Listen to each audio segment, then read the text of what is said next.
Thank you so much. I'm so excited and honored to be here again. As Atai mentioned, I participated in the Resilient Cities workshop on Tuesday, and it was phenomenal.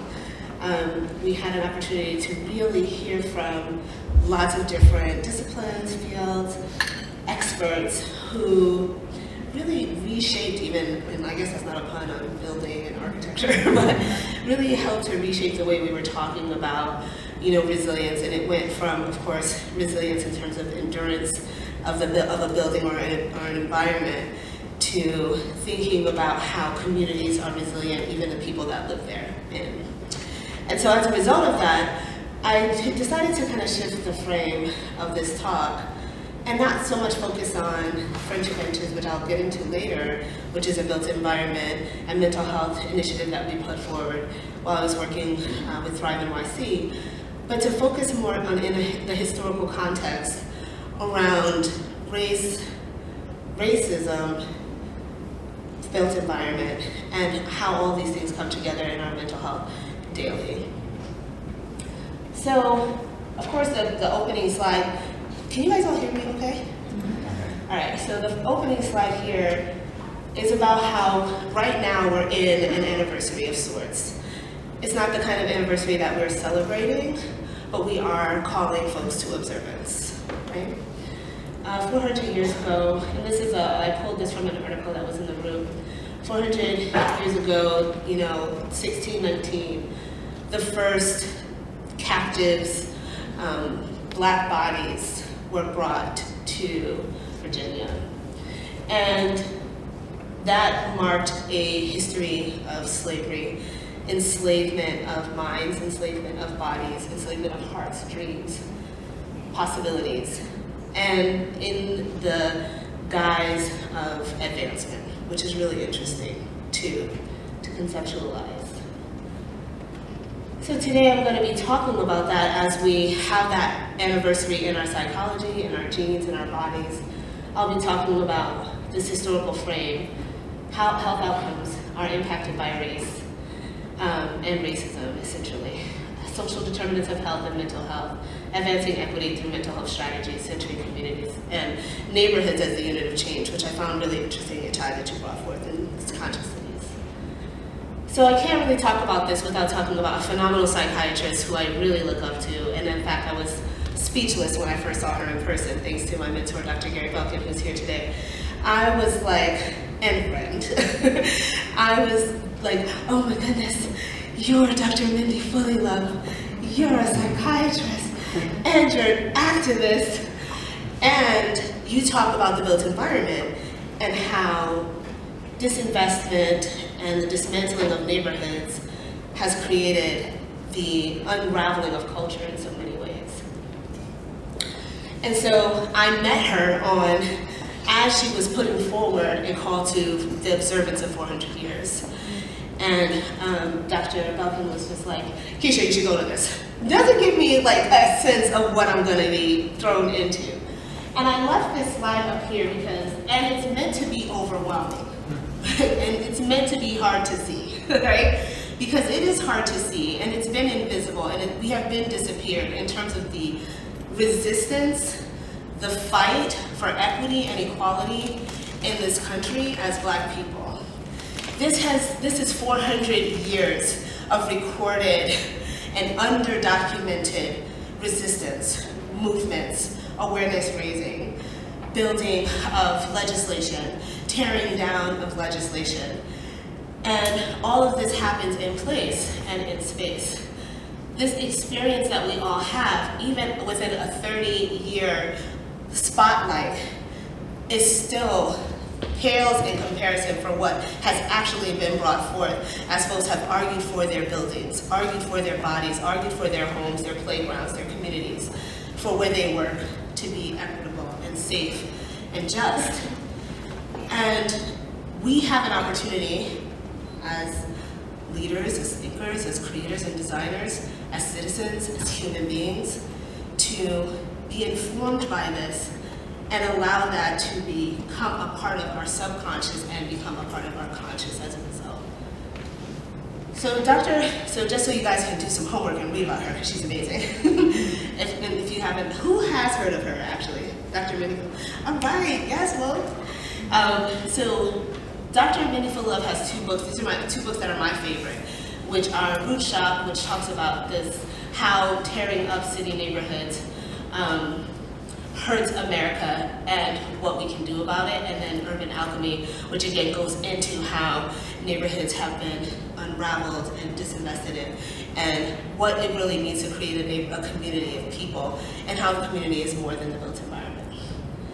So we understand so we have here just a psychiatrist, a Black woman who is in the throes of race and activism and academia and growing up in a system where she had actually been able to perceive neighborhoods be broken apart. So from a beautiful, vibrant Harlem to a broken, disinvested, and criminalized and hyper-policed Harlem to a gentrified Harlem. So this is a woman who has lived across all of these experiences.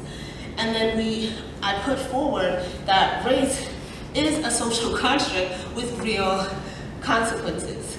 So this is showing how transit, housing, social services, incarceration, education, health, all of these areas are impacted severely by the way that we perceive one another, the way that we translate value and worth of another human being.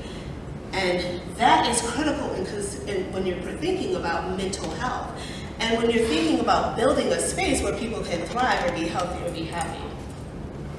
And this does come into the actual planning of the city, specifically how cities are drawn up and formally, systemically, structurally segregated. This is an example of Chicago's redlining and mental health outcomes. And if you look at these two maps, you see that where the redlining is taking place and where folks are centered and disinvested in and forced to live is also where the highest poorest mental health outcomes are concentrated. And that's not just in old school Chicago. This is a long shadow that is cast over cities like New York City. The shadow of segregation, of racism, of federal policies that concentrate disinvestment, that concentrates poor access to resources, and that concentrates oppression, the disappearing of peoples, and the hyper-policing of peoples. So when we at the Department of Health talk about neighborhoods, we always make sure to identify and highlight how there are specific neighborhoods that have a higher concentration of poor health outcomes and low life expectancy and preterm births, and they're all along the same areas that are geographically centered and have a historical context or a history of being disinvested in and having when I say disinvestment, I'm saying you can't buy a home in that area. There's no home loans in that area. The parks in that area are not maintained. The streets in that area are not maintained. These are the types of things that I'm talking about. And then there's the hyper-policing and the stripping away of economic opportunity and business investment in those spaces. And so then it's directly connected to health. So this is our neighborhoods, our communities, our spaces, and then we're talking about the body of the people who are living therein and how those bodies grow over time. And so how much time am I talking about? This is a critical slide because like I said earlier, we're talking about 400 years of racism in this country and slavery, but we're also talking about a very short amount of time where folks have had civil rights. If you look at this arc, there is a significant amount of time where the predominant programming was that of white supremacy, was that of recognizing, honoring the use and the devaluing of Black bodies and the commodification of Black labor for the supremacist rule of white people. And that's really critical to see because that programming is in all parts of what makes up the United States. That programming is a part of what makes up this building, how we are even in this space, in this neighborhood at this time. And so I continue to bring forth that more illness and early death happen in specific neighborhoods that we invest in at the Department of Health, that we try to get other planning programs and organizations to invest in. But that doesn't mean that developers are investing in it. That doesn't mean that architects are thinking about how to make these neighborhoods more beautiful. That doesn't mean that businesses are becoming more conscious of their footprint in those spaces.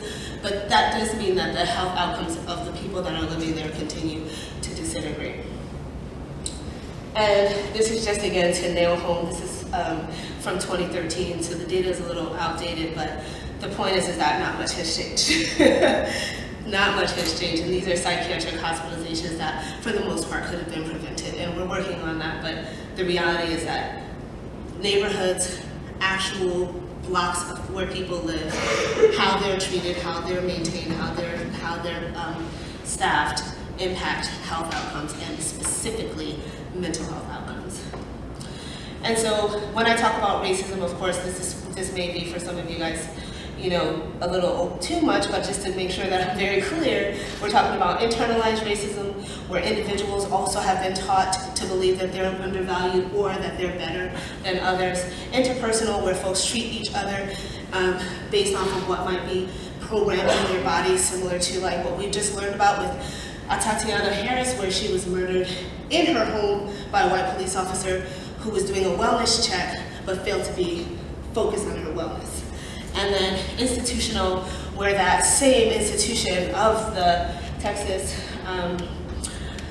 Police Department is focused more on trying to understand how to justify how that could have possibly happened by focusing on things like the fact that she might have had a handgun for protection, as opposed to thinking about how their organizational policies and trainings have led to certain outcomes like that we continue to see almost daily in the news.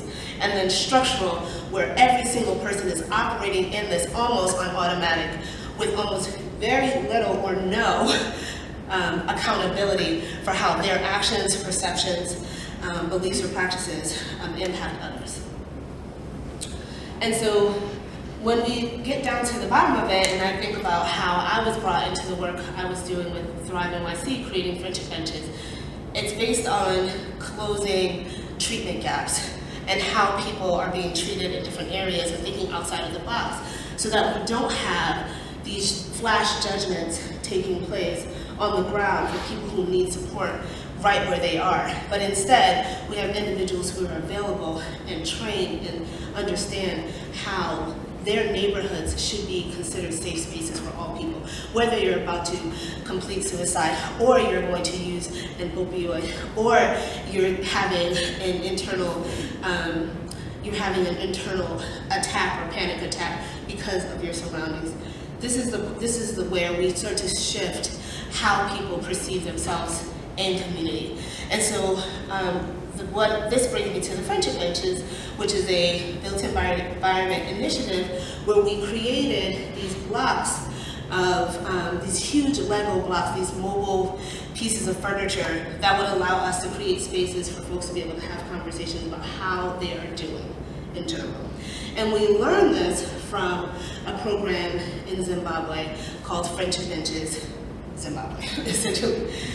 The unique thing about this is that in a developing country, there was innovation being brought forth because of a very overwhelming need, where there is one psychiatrist for every 100,000 people, right? And that space, that gap, was leading to tons of folks with serious mental illness and common mental health disorders being under or untreated at all. And so Dr. Dixon Chabanda created a program where trusted community members, like grandmothers, were able to serve anyone who might have been experiencing depression or anxiety and bring them through a course of treatment so that they were able to reduce their symptoms and at the end of the day, feel much better. So in this, when I'm thinking about this concept of like, where have we shifted our thinking with workforce, or the way we use our spaces, the way we use a street corner, the way we use a piece of mobile furniture, we were really being informed by the empathy and compassion that grandmothers in Zimbabwe was having to really shift the way people were thinking about themselves, whether they were cared for, whether they were seen, and whether they mattered. And in Zimbabwe, they have done a tremendous job at bringing this to scale and have reached over 80,000 Zimbabweans to date, and have now spread to Malawi, Kenya, Zanzibar, the United States, and continue to spread across Zimbabwe.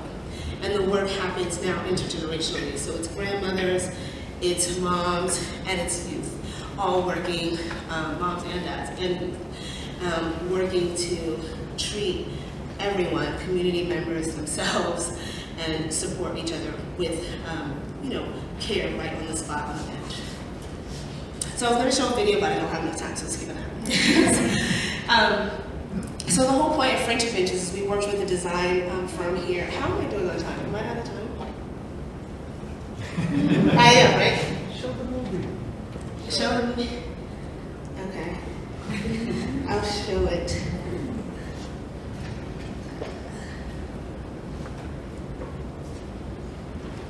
You can do it.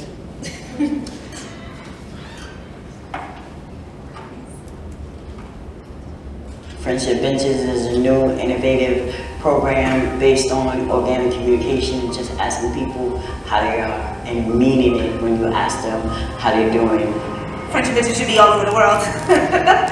It's so huge that they are sitting at these benches in the heat for the chance that maybe somebody will walk by that would need some help. They'll be able to sit there and connect them to care.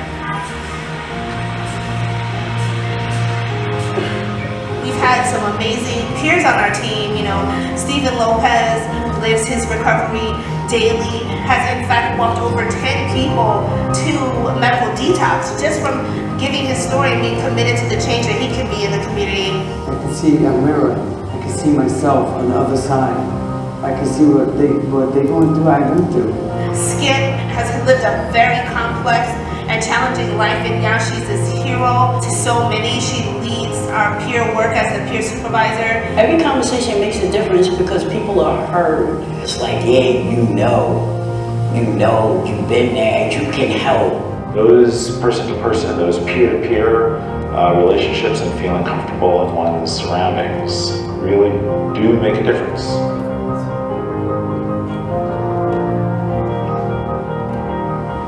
Friendship Benches was designed and started in Zimbabwe by Dr. Dixon Chivanda. And in the last year alone, more than 30,000 people received treatment on the Friendship Bench in Zimbabwe.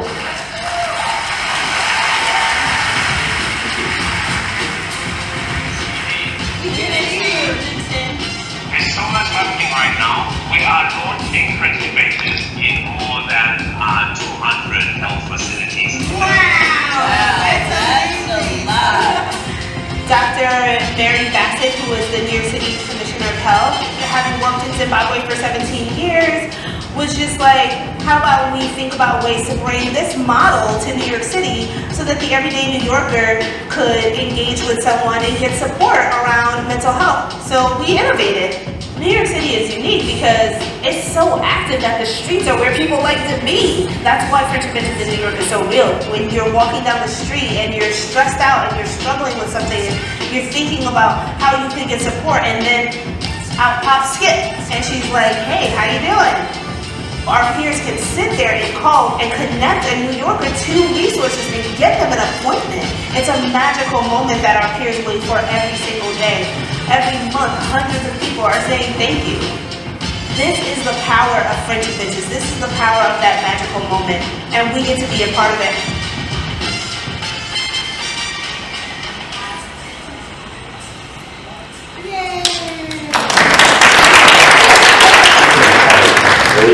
Person to person. Okay, so I'm gonna wrap this up. So you guys already heard about Friendship Benches now, so I don't have to really get into all of this, but the main point is that we are working directly with folks on the ground and connected to the resources that a lot of the peers have already either used or participated or work in, and so the connections are authentic and they're without judgment, and there's no strings attached. So we don't ask for social security numbers, we don't get your first and last, I'm not like, where's your address, and how many kids you got.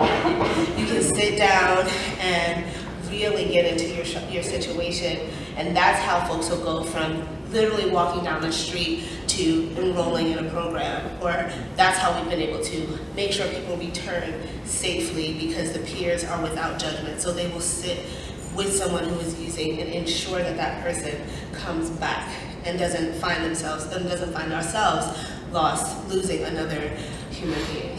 And so the model is pretty much based on cognitive behavioral therapy and problem solving. And the tools are just talking for the most part. And it's easy to replicate, and it's pretty low cost. And at the end of the day, as long as you support your peers, support them by making sure that they have reflective supervision, that they're considered experts, that they get to inform the design of the program, they tell us where to put the benches. We don't just throw them up anywhere, but we focus and center our work in the experience, expertise, and just basic street knowledge of the folks who are actually staffing those benches. And so this is why we've been able to retain our staff, but also they experience themselves as being part of a credible workforce. Our top context that folks bring about that they talk about at the benches are stress, anxiety, and depression. Very common, right? And then of course we get into all of these other topics. So this is just, the more engagements that we've had this year, talking about how much we really engage and go to different locations across the city, and these are some of our current staff. So this was just to show that we make sure that we're in very natural, organic spaces. So friendship benches are not designed to be clinical at all. So when somebody is there sitting down painting and a child starts to talk about what they're experiencing or their fears around ice, which we've actually had happen at a friendship bench pop-up, we've had children draw paintings where they say, I should, freedom is for all, or I deserve to live without fear.